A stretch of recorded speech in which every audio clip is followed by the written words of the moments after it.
जय जय श्री कृष्ण, जय जय श्री कृष्ण, जय जय श्री कृष्ण। बोलो आनंद एक बार, हरि बोल हरि बोल हरि बोल। आज दिन मंगलवार है, तिथि आषाढ़ शुक्ल पंचमी। मैं दूसरी राधा कृष्ण प्रिया कृष्णानंद डीके पंडा पूर्व आईजी पुलिस, मेरे स्वामी मेरे पतिदेव भगवान श्री कृष्णचंद्र के श्री चरणों में कोटि कोटि प्रणाम, साक्षात दंडवत। बाकी सभी को आशीर्वाद, सबका कल्याण हो। आध्यात्मिक साधना कैसा होता है ये पहले नहीं मालूम था, डीके पंडा को नहीं मालूम था।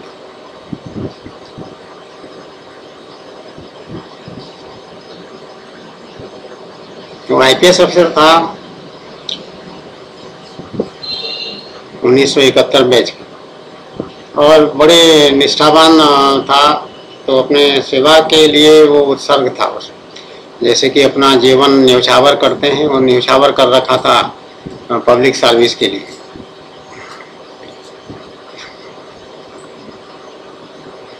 और उसका विवाह हो चुका था और आराम से अपने परिवार में था। पिता माता और भाई बहन जितने भी हैं सब उड़ीसा राज्य में थे।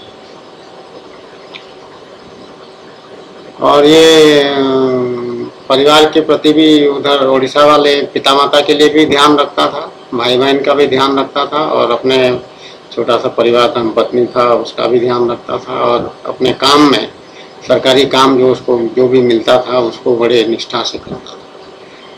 तो वही उसका साधना था एक प्रकार से। और उसके बाद और कुछ होता है ऐसा उसको नहीं मालूम था। तो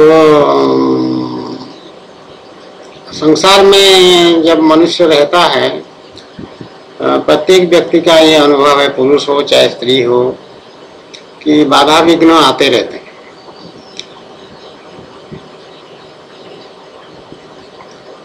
कभी कोई बहुत परेशानी का कारण भी बन जाते हैं, कभी कभी छोटे मोटे आके चले भी जाते हैं। और सुख दुख का ये चक्र जो है वो चलता रहता है, सुख भी आता है दुख भी आता है।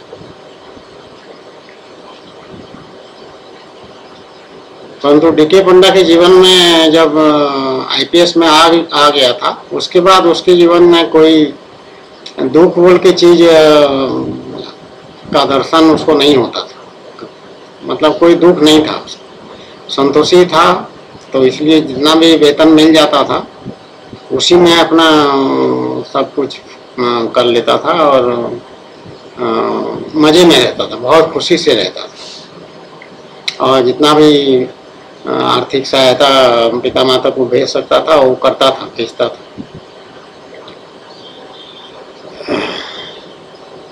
परंतु आध्यात्मिक साधना जब प्रारंभ हुआ है वो भी बहुत विलम्ब से 1991 में, और सर्विस आईपीएस में आ गया था 1971 में।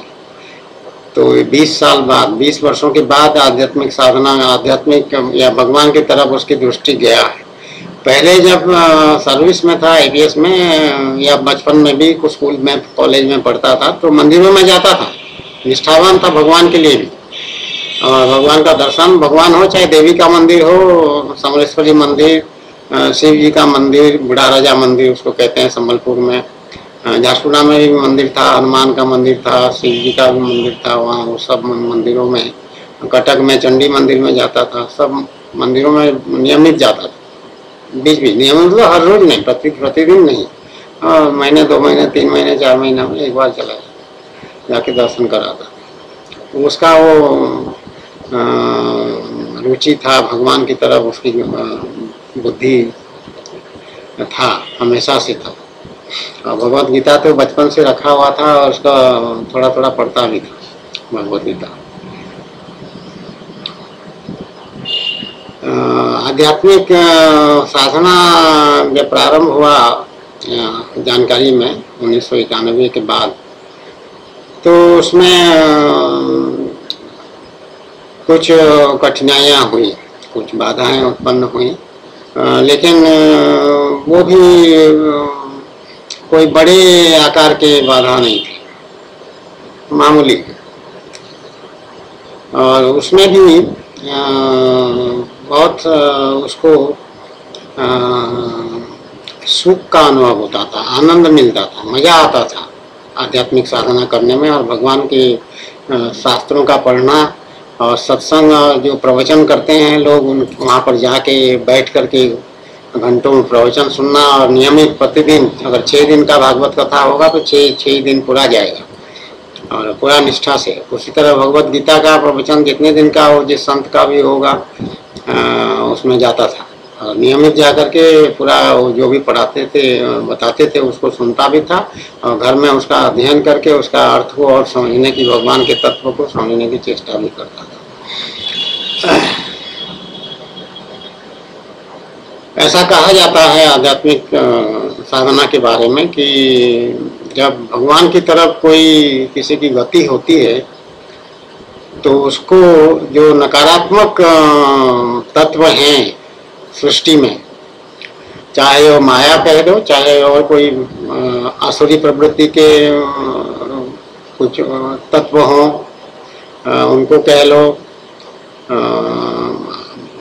तो ये सब उपद्रव करते हैं, ऐसा कहा जाता है। वो साधक को हतोत्साहित करते हैं, उसमें बाधा डालते हैं और उसको ये, जिससे कि वो आगे न बढ़ जाए, ना बढ़ पाए और उसी में लौट आए संसार में फिर, ऐसा कहा जाता है। लेकिन ऐसा कोई अनुभव डीके पंडा को नहीं हुआ कि कोई इस तरह का शक्ति उसके पीछे पड़ा हुआ है, ऐसा नहीं। बहुत आध्यात्मिक साधना बहुत बढ़िया। इवन यहाँ तक कि परिवार में धर्मपत्नी या पुत्र जो थे दो, इनमें से किसी ने भी कभी कोई आपत्ति नहीं किया, चाहे वो ये पीला वस्त्र जब पीताम्बर पर धारण किए तब भी, या रात दिन केवल इसी में रहते थे और भजन कीर्तन अपना करते थे अपने कमरे में, बाकी लोगों से ज़्यादा अधिक बातचीत नहीं करते थे। वो सब लगभग बंद हो रहा था, बातचीत करना, व्यवहार करना, खाली खाना पीना खा लेते थे। जो सामान में पैसा वैसा जरूरत पड़ता था वो दे देते थे, बाजार से सामान मंगाना है, क्या करना है वो सब देख लेते।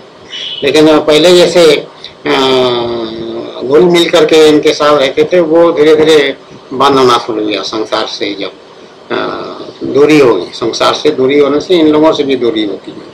लेकिन कोई इनमें से कोई ना आपत्ति किया, ना कोई इस बारे में कोई झगड़ा उगड़ा किया, ना कुछ, तो इसलिए कोई बाधा उस तरह का नहीं था। लेकिन कभी कभी कुछ लोगों के लिए बाधा होता है, या थोड़ा सा आगे चल करके डीके पंडा की धर्मपत्नी जो है बिना शासन है, बिना पंडा हो गई थी, बिना शासन है। बिना शासन जो है बहुत उत्पात मचाने लग पड़े, बहुत ज़्यादा, और मारपीट, गाली गलौज, सामान लेकर के सामने पटक पटक करके तोड़ना। जैसे जूसर है, वाटर फिल्टर था, उसको पटक के एकदम तोड़ दिया।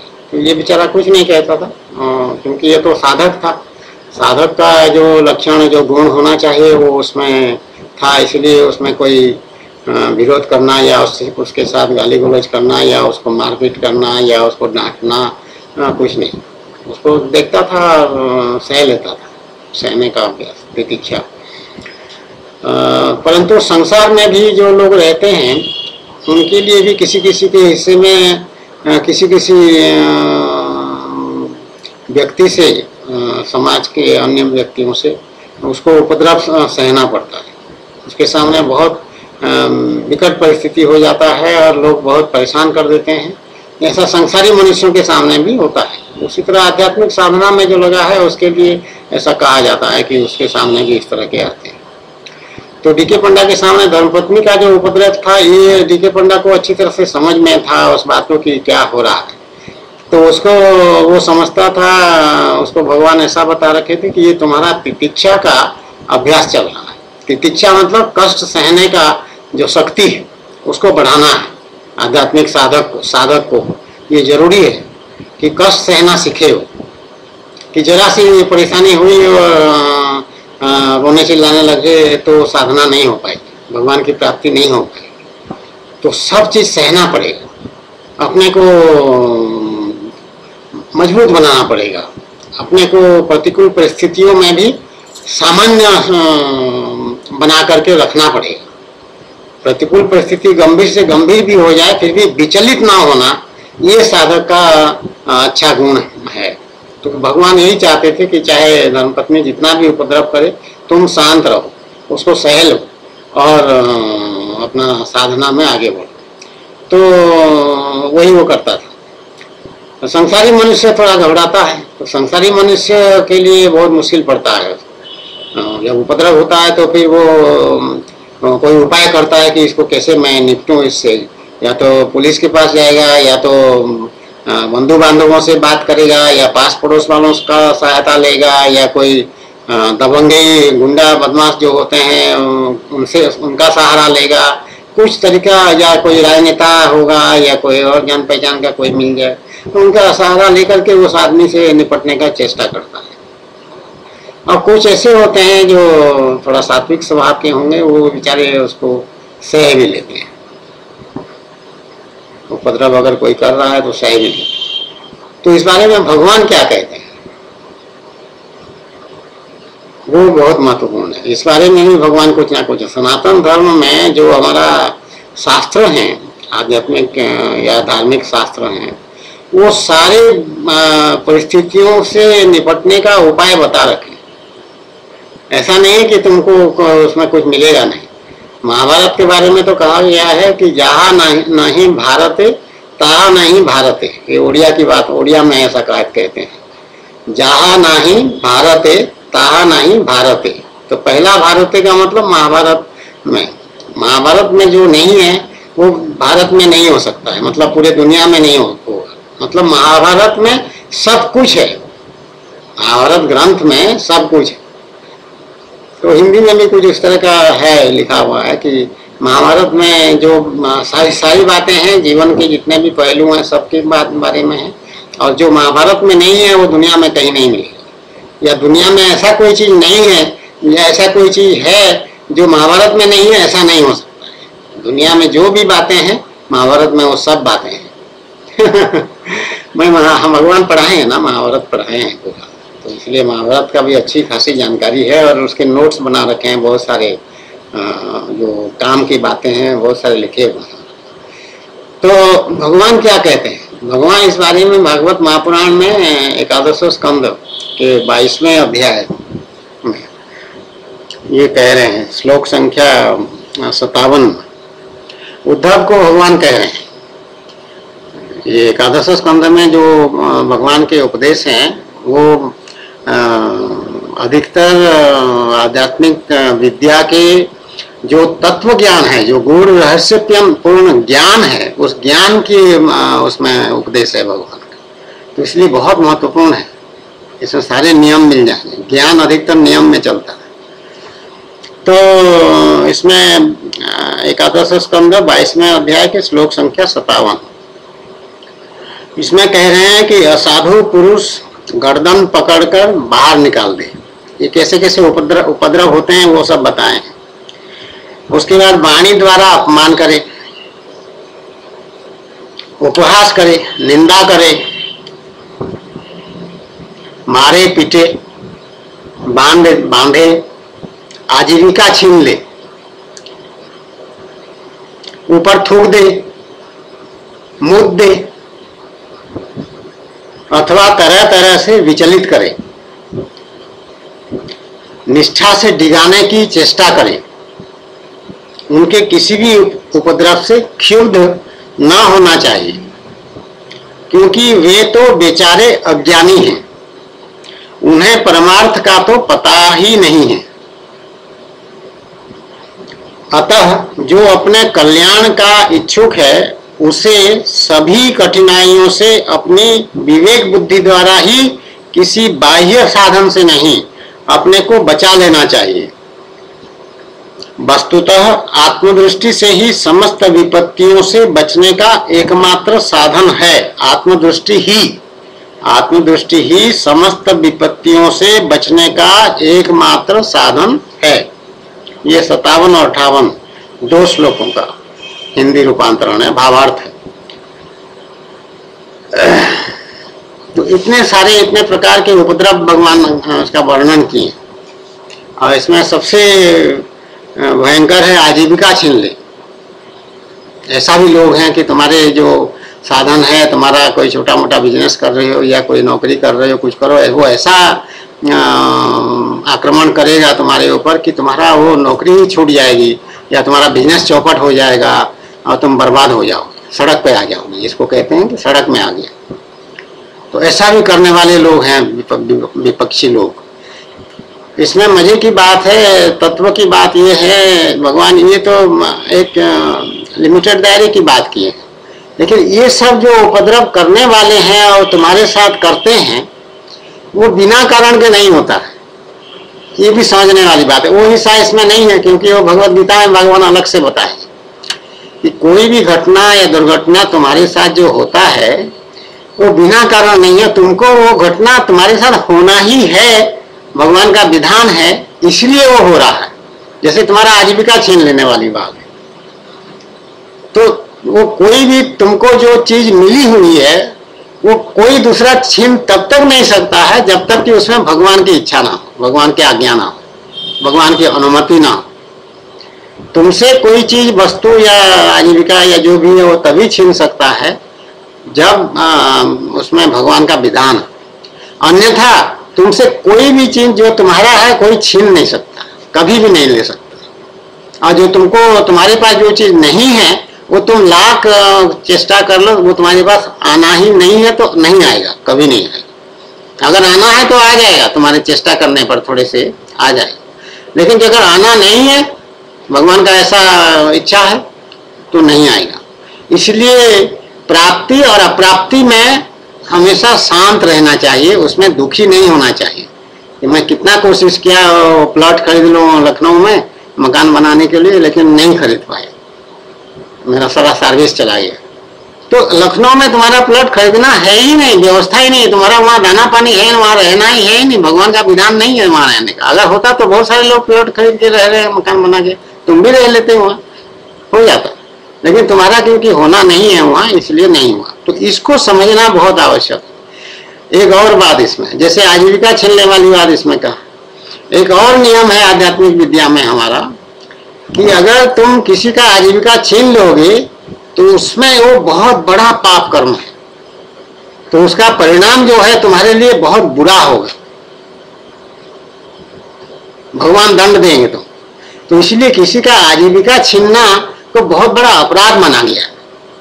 लेकिन भगवान यहाँ स्वयं उदाहरण दे रहे हैं कि कोई तुम्हारा चाहे आजीविका छीन ले, तुमको क्षुब्ध नहीं होना है, लेकिन उसको पाप लगेगा लगेगा। ये उपद्रव करने वाले जितने भी अगर जो उपद्रव करेंगे, मान लीजिए करते हैं, तो वो जो भी जो उपद्रव करेंगे वो सब उनका दंड उनको मिलेगा, भगवान देंगे अलग से, वो अलग बात है, उधर नहीं सोचने की बात है। अभी इस श्लोक में जब हम इस श्लोक का विचार करते हैं तो उस बात को सोचने की आवश्यकता नहीं है, लेकिन मैं बता दे रही हूँ उसको साथ साथ कि एक बात कह देने से वो उसी में समाप्त नहीं हो जाता है। आध्यात्मिक शास्त्र ऐसा जिसको कहते हैं सांगोपांग, कोई भी चीज का विचारण करो, बात का विचारण करो, तो उसका हर पहलू को ध्यान में जो रख पाता है वही, उसी को भगवान की प्राप्ति हो सकती है। केवल एक तरफा चलने वाला व्यक्ति को भगवान की प्राप्ति नहीं हो सकती। तो सांगोपांग विचार इस तरह से करते हैं, समझने जो समझदार है। हम तो समझदार हो गए हैं, भगवान हमको समझदार बना दिए। मतलब भगवान की प्राप्ति जब हो जाती है तब ज्ञातव्य हो जाते हैं। मतलब जो जानना था वो जान लेते हैं, जो जानने वाली बात है वो जान लेते हैं। तो इसलिए हम उसको इसमें समझा दे रहे हैं, तुम लोगों को मुफ्त में ये ज्ञान मिल जा रहा है, ये भगवान की कृपा है। ऐसा हमेशा नहीं होता, तो भगवान की कृपा से सब चीज मिल जाता है। तो ये इतने सारे बहाने, मारे पीटे, बांध दे, थूक दे, चाहे मुद दे, चाहे कहीं बांध के रख दे कमरे के अंदर, उपवास उड़ाए, निंदा करे, अपमान करे, गर्दन पकड़ के दबा दे या कान पकड़ के खींच ले, हाथ पांव बांध दे, या ये कुछ भी करे, कल्याण चाहने वाला जो व्यक्ति है, जो इच्छुक है, उसको क्षुब्ध नहीं होना है, उसको परेशान नहीं होना है, उसको घबराना नहीं है, दुखी नहीं होना है, उसको सह लेना है। और सहने की बात भी नहीं कर रहे हैं, भगवान एक उपाय और भी बता रहे हैं कि उसमें जो है फिर विवेक बुद्धि द्वारा उस विपत्ति से किसी तरह से बाहर निकलो।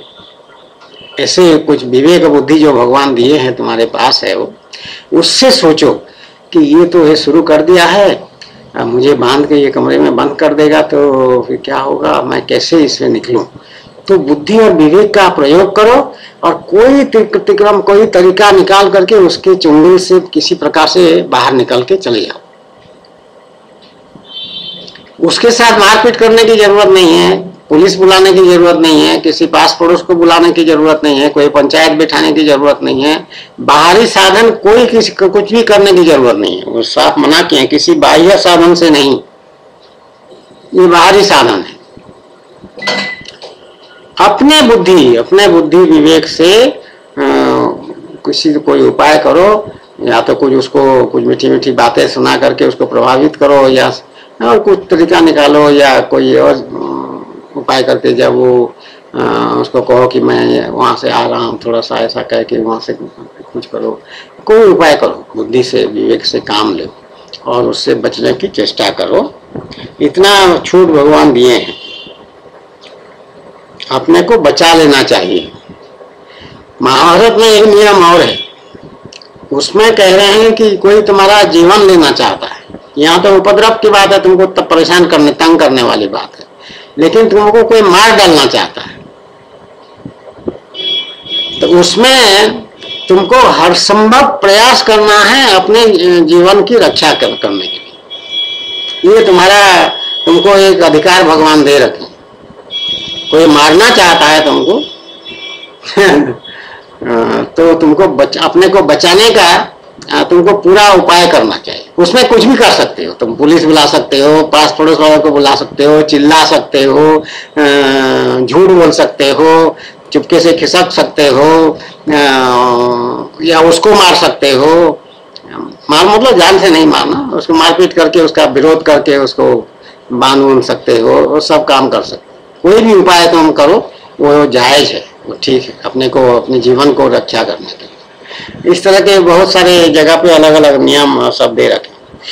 तो ये बात कह देना इतना सरल लग रहा है कि अब बुद्धि विवेक से अपने को बचा लेना चाहिए, कह देने में अच्छा लग रहा है। लेकिन संसारी मनुष्य यदि होगा, उसके ऊपर अगर उपद्रव करेगा, मान लीजिए किसी के घर में लड़की जवान है, कॉलेज पढ़ने जाती और वहाँ मोहल्ले के में या रास्ते में कहीं पर एक कोई लड़का बदमाश है, गुंडा है, वो उसको छेड़ता है हर रोज, तो वो एक बड़ी आपत्ति।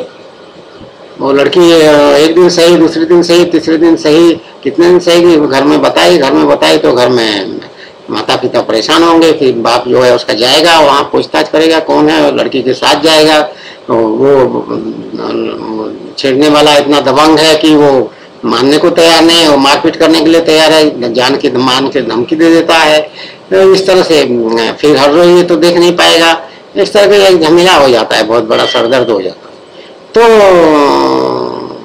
उसको सहना संभव नहीं है संसारी मनुष्य के लिए। संसारी मनुष्य उसको फिर डील करेगा, पुलिस के पास जाएगा या कोई उपाय करेगा, कुछ करेगा। तो ये जो जितना उपाय इसमें जो बातें भगवान बता रहे हैं कि विवेक बुद्धि से अपने को बचा लेना चाहिए, ये साधकों के लिए अधिकतर ये लागू है, ऐसा मैं समझती हूँ। और आत्मदृष्टि ही समस्त विपत्तियों से बचने का एकमात्र साधन है। ये तो सच्ची बात है, सही बात है, सब लोग जानते हैं कि आत्मदृष्टि मतलब अपनी दृष्टि, अपने बुद्धि विवेक जो चीज है, तुम उसी से ही अपनी रक्षा कर सकते हो, कोई उपाय कर सकते हो। और दूसरा तो कुछ क्या करेगा, दूसरा कोई मदद, कभी कभी मदद करने वाले आ जाते हैं, कोई सबसे सोशल सर्विस वाले होंगे, पास पड़ोस वाले कोई होंगे, या कोई भले मानस होते हैं, वो सुनाए उनको सुनते हैं कि तुम्हारे बारे में तुम मुसीबत में हो, तो वो स्वयं आकर के तुम्हारी सहायता करते हैं। ऐसे भी लोग मिल जाते हैं कभी कभी, भगवान की कृपा है, ऐसे लोग भी संसार में हैं। तो लेकिन वो ऐसे आदमी मिले ना मिले, तुमको अपना बचाव इसी प्रकार से करना है। और ये मुख्य बात इसमें ये है कि नियम ये है कि संसार में हो चाहे आध्यात्मिक साधना में हो, जो भी उपद्रव तुम्हारे सामने आते हैं, किस तरह से परेशान करने वाले एलिमेंट्स या व्यक्ति आते हैं तुम्हारे जीवन में, तो उनको बड़े धैर्य के साथ, बड़े ही सावधानी के साथ और उनसे व्यवहार करना पड़ता है, उनसे बचना पड़ता है। और उसमें क्षुब्ध होना या गुस्सा करना, क्रोध करना या दुखी हो जाना या डिप्रेशन में चला जाना, मानसिक रोग बना लेना, ऐसा नहीं होना चाहिए। इसको भगवान मना किए हैं कि उसको धैर्य के साथ सहना है और सह करके अपने को उससे बचाने का प्रयास लगातार करना चाहिए।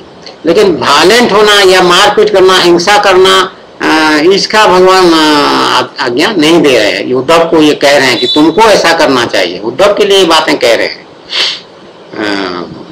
तो उद्धव फिर आगे फिर पूछेगा कि इस दुर्जनों से किए गए तिरस्कार को अपने मन में असह्य, अत्यंत असह्य समझता हूँ। कह रहे हैं आप जो उदाहरण दे रहे हैं ऐसे ऐसे अगर होगा तो तुमको उसको धैर्य के साथ अपने को बचाना चाहिए। तो उद्धव कह रहे हैं कि जो बातें आप कह रहे हैं ऐसा अगर कोई मेरे साथ करेगा तो मैं तो सोच रहा हूँ कि ये बहुत कठिन होगा मेरे लिए, ये सब सहना मेरे लिए अत्यंत असह्य, मैं सह नहीं पाऊंगा ऐसा, और कुछ ना कुछ कर बैठूंगा। उसका कहने का मतलब ये तो कह देना, वही मैं कह रहा हूँ, कह देना ये एक बार पढ़ देना या सुन लेना एक बात है, लेकिन किसी के जीवन में ऐसे विपत्ति जब आ जाती हैं तो एक भी तो 10-15 विपत्ति बताए हैं, एक भी विपत्ति अगर तुम्हारे यहाँ में आ जाए, परिवार में आ जाए या किसी पुरुष के जीवन में आ जाए या स्त्री के जीवन में आ जाए तो वो उसके लिए वो मौत के बराबर हो जाता है, मृत्यु समान आफत हो जाती है। और ना किसी को कहते बनता है, ना किसी कुछ करते बनता है, और कभी कभी ऐसा परिस्थिति हो जाती है। तो ये बहुत बड़ी यंत्रणा, बहुत बड़ी परीक्षा है भगवान की।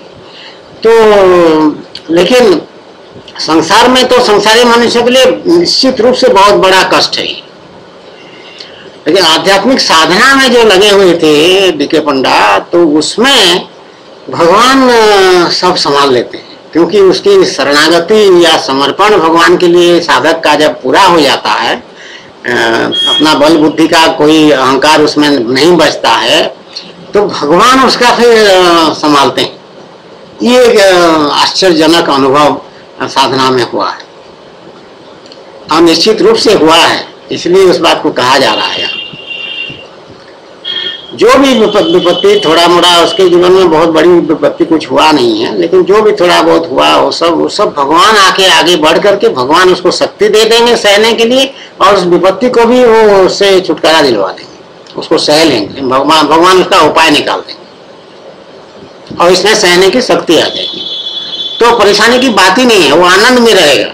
बीके पंडा पूरा आनंद में रहा, पूरा साधना काल जो 12 वर्ष लगभग साधना चला है उसका, 12 वर्ष बहुत आनंद में, बहुत खुशी से रहा, बहुत मजे में रहा है। और भगवान का तो बाद में आखिरी 3-4 वर्ष जो हैं उसको तो भगवान का अनुभव होना शुरू हो गया था। सिहरण आदि सब, कंपन, सिहरण, जो आंसू बहना, ये सब बातें, जितने लक्षण होते हैं साधक के, वो सब उसमें प्रकट होते थे, और वो विभोर होके रहता था, बहुत नाश्ता करता था खूब।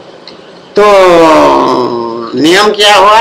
नियम ये हुआ कि संसार में रहो, चाहे आध्यात्मिक साधना करो, विपत्तियां आएंगी, प्रतिकूल परिस्थितियां आएंगी, उससे घबराना नहीं है। उसको देख करके सामने क्रोधित भी नहीं होना है, क्षुब्ध भी नहीं होना है, उद्विग्न भी नहीं होना है, मायूस भी नहीं होना है, डिप्रेशन में भी नहीं जाना है, और अपने को संभालना है, और संभाल करके बुद्धि विवेक के प्रयोग से उससे बचने को, अपने को बचा लेना है, और उसमें कोई प्रतिशोध की बात ना हो, प्रतिशोध लेने की बात ना हो, उसको सजा दिलाने की बात ना हो, उसको मार पिटाने की बात ना हो, कुछ भी नहीं करने की कोई जरूरत नहीं। तभी तुम्हारा क्या होगा? कल्याण होगा। कल्याण क्या होगा? भगवान की प्राप्ति होगी, भगवान के नजदीक पास पहुंचोगी। भगवान के, अगर संसारी मनुष्य है तो भगवान की प्राप्ति एकदम से तो नहीं हो सकता है, लेकिन उसका जो पाप कर्म जितने हैं वो सब इसमें से कटेंगे, उसको सहने से। ये जो प्रतिकूल परिस्थितियां हैं उसको सहने से पाप कर्म कटते जाएंगे, कटते जाएंगे, कटते जाएंगे, कटते जाएंगे। और वो जो करने वाले हैं उपद्रव, उनके पाप बढ़ते जाएंगे, बढ़ते जाएंगे, बढ़ते जाएंगे। तो ये कल्याण इस तरह से होगा। तो ये पाप कर्म कटते जाएंगे तो तुम्हारा सत्वगुण का उदय होगा। सत्वगुण, जो सत्वगुण जब बढ़ेगा तो भगवान के पास पहुंचाएगा। सत्वगुण, सत्वगुण का काम यही है कि वो भगवान का दर्शन करा देता है, भगवान के नजदीक पास पहुंचा देता है सत्वगुण, और भगवान की प्राप्ति भी करा देता है। जैसे आगे चल के इसमें आया है। तो उपाय यही है, विरोध होगा, प्रतिकूल परिस्थिति होगा, गाली गलौज करेंगे, मारे पीटे, जो भी करेंगे, जो भी हो, उसको धैर्य से सहना है और संभालना है और करना है, तभी तुम्हारा कल्याण हो। जय जय श्री कृष्ण, जय जय श्री कृष्ण, जय जय श्री कृष्ण। बोलो आनंद एक बार, हरि बोल, हरि बोल, हरि बोल।